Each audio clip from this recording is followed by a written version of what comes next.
So today we are going to spend some time talking about long-term athletic development.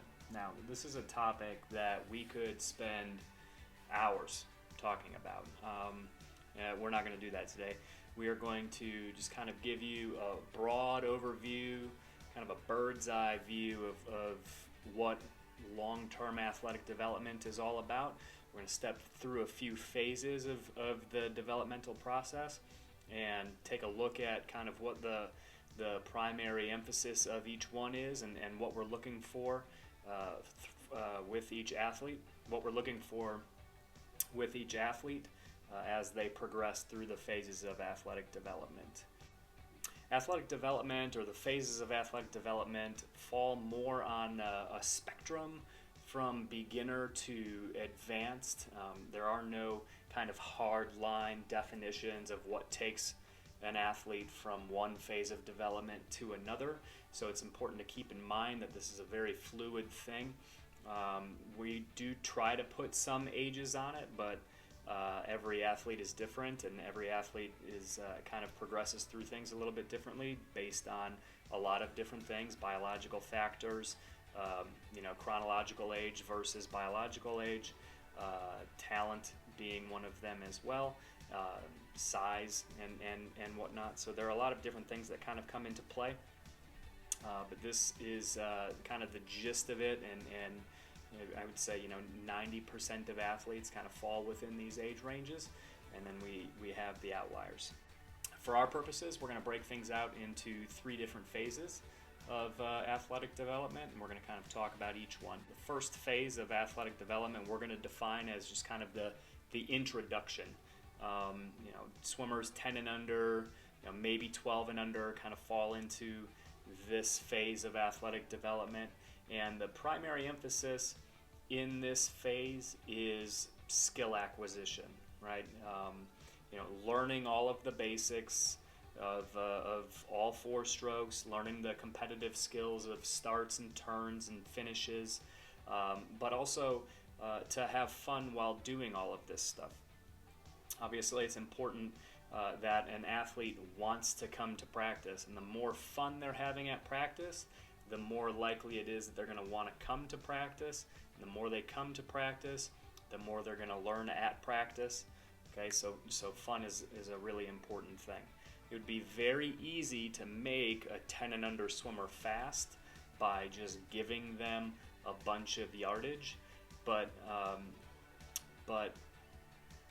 if they're not having fun while doing things like that, then we risk losing them later on down the road. Okay, so fun is important. We are building the base here, right? We're building a love for the sport. We're building all of the competitive skills and a foundation from which we are going to move into the next few phases of development.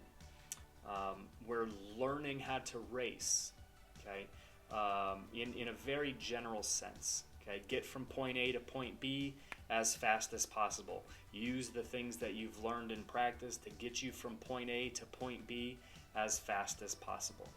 Competitive success at this age is going to kind of be a little bit more luck of the draw, a little bit more kind of just the what you're born with. You may be a bigger 10 and under athlete, or maybe you're just born with a little bit more natural swimming talent than some of your peers. So competitive success and kind of the kids at the top of those age groups are more born there than they are worked towards it. Okay, but it's important that during this phase of development that we learn to love the sport, we learn to love the challenge of learning how to do things properly, so that when we get into the next few phases and we have to rely a little bit more on work than talent, we are ready to do so. The next phase of athletic development is kind of our developmental phase. This is roughly between 11 to 14 years of age. Maybe a little bit later in boys, but probably around 11 years old for girls. The primary emphasis in this phase is more along the lines of skill refinement and optimizing aerobic capacity. Okay, so we want to build upon the skills that we learned in the introductory phase, and make them a little bit better, a little bit crisper. I think about skill development the way I think about focusing a microscope. Right? We all learned how to focus a microscope when we were in middle school. We had the two knobs, the big knob and the small knob. Right? That big knob we were supposed to turn first. Right? You turn that big knob until you kind of see something that looks like what you think you're looking for. Right? That's kind of the skill acquisition phase. Right? With these younger athletes, probably 12 and under athletes, it's all about big knob adjustments. Right? Bigger arms in freestyle, smaller breath in freestyle.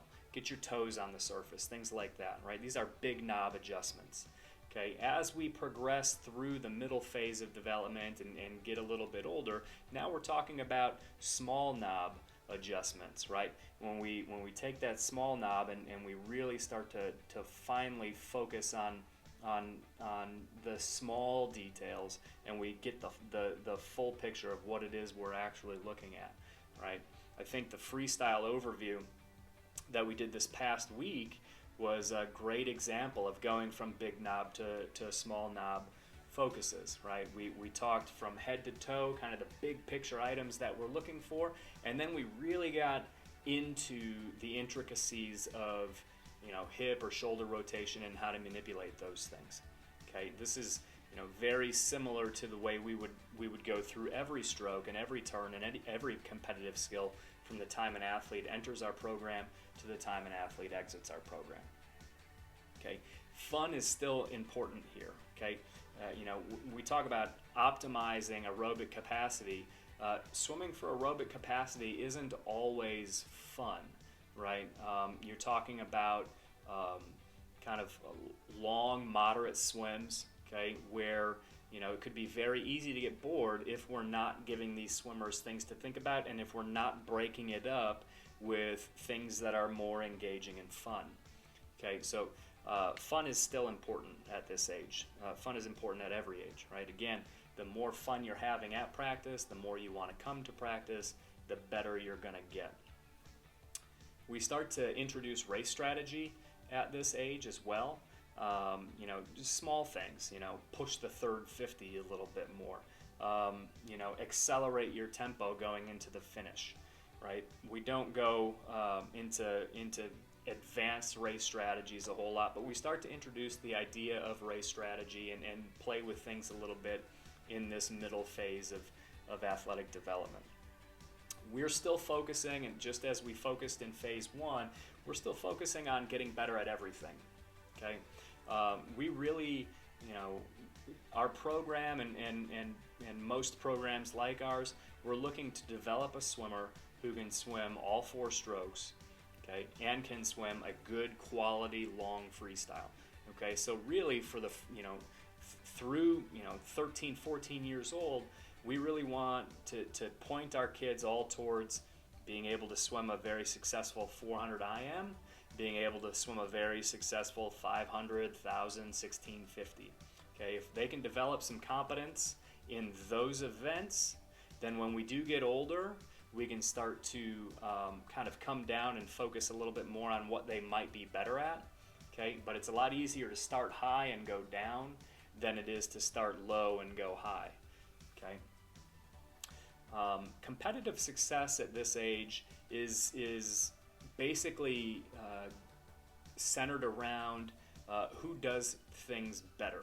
Okay, the swimmers who learn to do things better than their peers at this age and in this phase of development are going to be the ones who succeed at a higher level. We're talking about the kids who do dolphin kicks better than their peers off the wall, the kids who consistently don't breathe off their turns.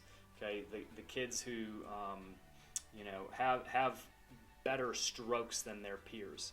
Okay, these are the kids who are going to be a little bit more successful in this phase of development. It is still somewhat reliant on kind of what you're born with, but we're really starting to shift now towards how you do what you do. Okay, and we really have to learn how to love the process in this phase of development if we are going to be successful in the next phase. And that next phase of athletic development is more geared towards training to race. You've got a better idea at this point of kind of what you're better at, and we're going to start to specialize just a little bit more as you progress through this phase. We're going to focus more on your strengths. We're still going to be trying to strengthen our weaknesses, but it's not going to be as big of a focus as it is as a 14 and under swimmer.